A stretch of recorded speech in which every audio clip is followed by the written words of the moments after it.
Maragsakan ni Governor Cecilia Marcos aning pakaammo ti Ilocos Norte ket Kakaisuna probinsya ti Pagilian nga nakayolo zone iti African swine fever.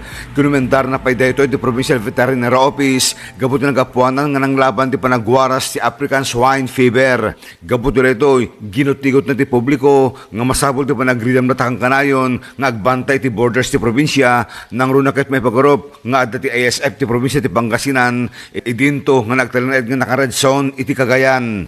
In paganatget na ng stricto ti panagbatong pal dagiti pagalagadan tapno agtalinaed ng ASF free ti Ilocos Norte.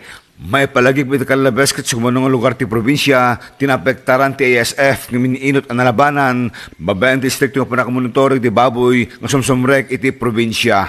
Idol Dennis Alipio, Tatak, IFM.